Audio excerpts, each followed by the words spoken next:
Breaking news from the entertainment world today. Malcolm-Jamal Warner, a favorite actor from the 80s hit The Cosby Show, has died. I look forward to looking back on a very happy life and a very successful career. He was the kid everyone grew up watching, the witty, lovable Theo Huxtable from The Cosby Show. But now, in a twist no one saw coming, Malcolm-Jamal Warner is gone. At just 54 years old, Warner's life was cut short during what was supposed to be a peaceful family trip, and the news has left Hollywood and fans across generations in absolute shock. But what really happened in his final days? How did a child star who managed to avoid scandal, stay grounded, and evolve into one of the industry's most respected voices end up the subject of heartbreaking headlines? Because behind the fame, behind the reruns, and behind the smiles, there was a deeper story unfolding. One filled with unexpected turns, personal battles, and a mission far bigger than television. And in the end, it wasn't fame or controversy that defined his final chapter,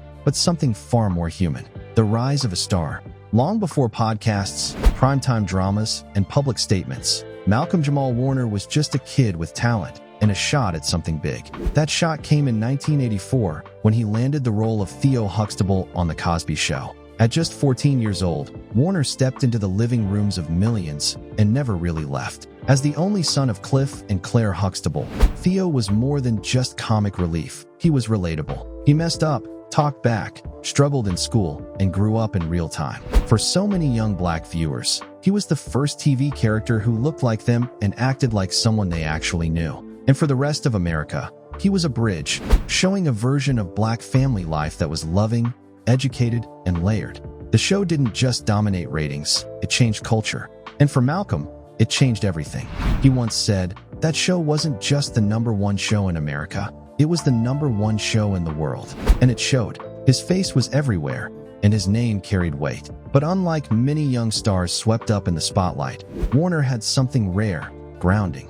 Raised by his mother, Pamela, who also acted as his manager, he was constantly reminded that fame was fleeting. One day, she sat him down and said, "This show could be over tomorrow. What are you going to do when it ends?" That question didn't scare him, it shaped him. Even in those early years, Warner was already thinking long-term. He wasn't chasing stardom, he was building something. His life after The Cosby Show. When The Cosby Show wrapped in 1992, many assumed Malcolm-Jamal Warner would fade into the long list of forgotten child stars. But they didn't know him, and they definitely didn't know the plan he'd been quietly building for years. Instead of chasing fame for its own sake, Warner took his mother's advice to heart: longevity over limelight. And that meant being selective, staying grounded, and never letting the industry define his worth. Just a few years after Cosby, he reappeared in a bold new way, co-starring alongside comedian Eddie Griffin in Malcolm and Eddie, a sitcom that ran from 1996 to 2000. This wasn't a kid playing pretend anymore. Warner had matured, and so had his acting. The show gave him a new fan base, and more importantly, it proved he could carry a series on his own name. But he didn't stop there. Over the next 2 decades, Warner worked steadily and intentionally across both film and television.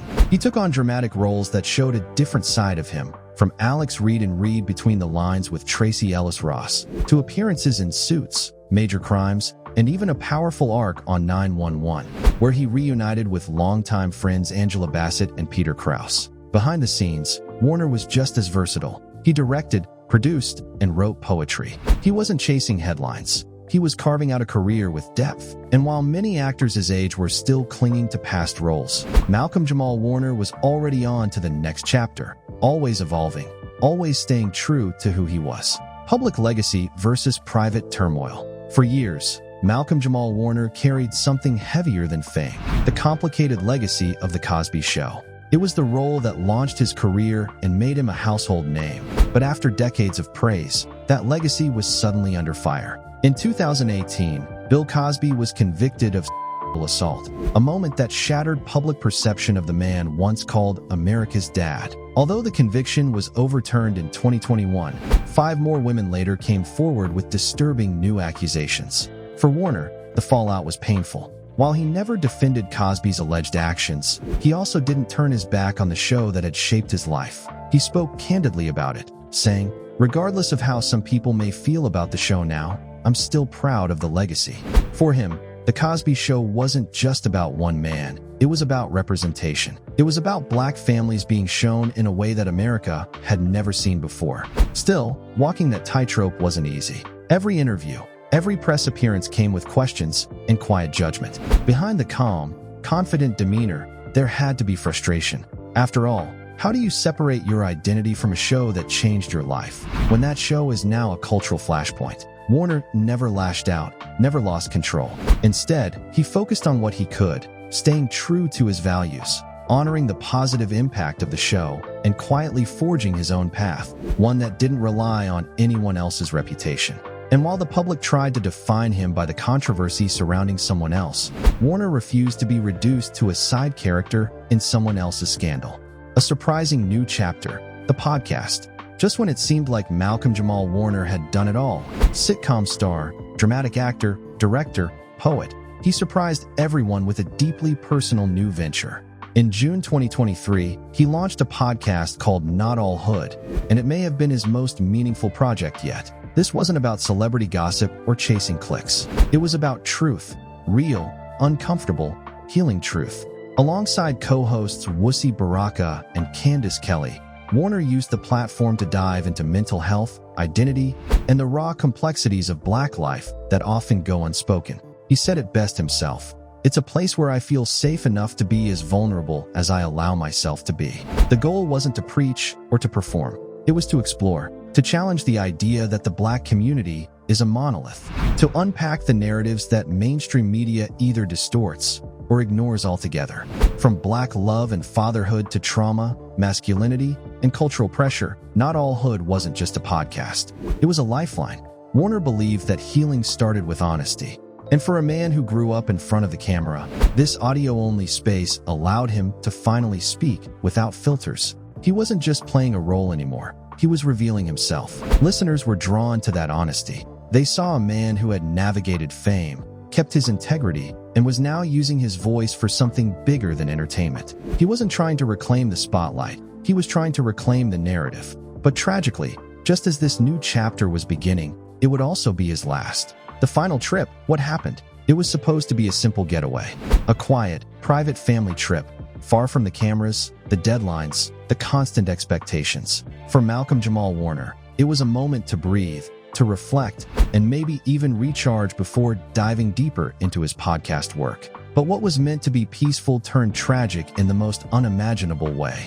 Warner drowned during the trip, a sudden, devastating incident that caught even those closest to him completely off guard. He was just 54. There were no early signs, no public health concerns, no reason to think that this journey would be his last. One moment, he was a man with plans, ideas, and so much more to say. The next, headlines were breaking the unthinkable news. Malcolm-Jamal Warner, dead at 54. No foul play was reported, and no scandal followed. Just a wave of silence and disbelief. Fans, friends, and co-stars were left stunned. How could someone who had spent his entire life navigating fame with such grace be gone so suddenly, so quietly? What made it all the more heartbreaking was how grounded he seemed in his final years. He wasn't spiraling. He wasn't lost. In fact, he appeared more centered than ever, speaking openly about mental health, mentorship, and using his voice for something real. It was a reminder that life doesn't always give you closure, that even those who seem strongest, calmest, most in control are not promised tomorrow. And as news of his passing spread, one truth became painfully clear. This wasn't just the loss of an actor. It was the loss of a voice the world still needed to hear. Tributes and legacy. The news of Malcolm-Jamal Warner's passing sent shockwaves through Hollywood and beyond. But unlike the usual social media flurry that follows celebrity deaths, this moment felt heavier. Because Warner wasn't just a familiar face. He was part of people's childhoods, their families, their memories. And the tributes that poured in reflected that depth. Former castmates from The Cosby Show spoke of him not just as a co-star, but as a brother, someone who carried himself with quiet wisdom even as a teenager. Colleagues from Suits, The Resident, and 911 described him as deeply professional, fiercely thoughtful, and unshakably kind. Angela Bassett, who had worked with him on one of his final roles, called him a man of integrity, someone who used every platform he had to lift others up. But it wasn't just celebrities who grieved. Fans around the world, from longtime viewers to new podcast listeners, flooded comment sections with stories about how Warner had touched their lives. Whether it was seeing a young black teen like Theo on screen in the 80s, or hearing Warner speak openly about emotional vulnerability in 2023, people felt connected to him. What stood out most was how many remembered him not just for what he did, but for how he made them feel. Grounded, seen, represented. His podcast, Not All Hood, struck a particular chord. Listeners called it a necessary space, and the kind of conversation we don't get enough of. Some said it helped them open up about their own trauma. Others said it made them feel proud to be part of a community so often misunderstood. In a world where so many chase relevance, Malcolm-Jamal Warner had already achieved something more powerful: respect. The kind that doesn't fade. The kind that stays long after the spotlight dims. His life wasn't perfect. His legacy wasn't simple. But that's exactly what made it matter. Final reflections. Malcolm-Jamal Warner didn't live a loud life. He lived a meaningful one. He was never the tabloid headline, never the celebrity melting down for attention. Instead, he moved with intention, quiet, purposeful, focused on impact, not noise. From Theo Huxtable to his final podcast episode, Warner evolved in front of us. Not as a star trying to stay relevant, but as a human being committed to growth. He managed to carry the weight of early fame without losing himself. And when scandal rocked the legacy he helped build, he stood tall, refusing to let someone else's downfall define his story. But what's most remarkable is that he never settled for what he had already done.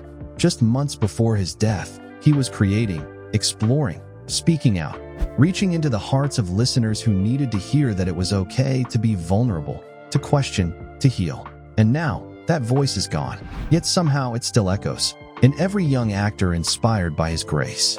In every fan who found strength in his words. In every conversation that Not All Hood started and will continue to inspire. His life was proof that legacy isn't just about what you achieve. It's about who you become while you're doing it. Malcolm-Jamal Warner didn't just leave behind a body of work. He left behind a blueprint for staying grounded in a world designed to distract, for choosing truth over applause, and for reminding us that sometimes the quietest voices are the ones that echo the longest.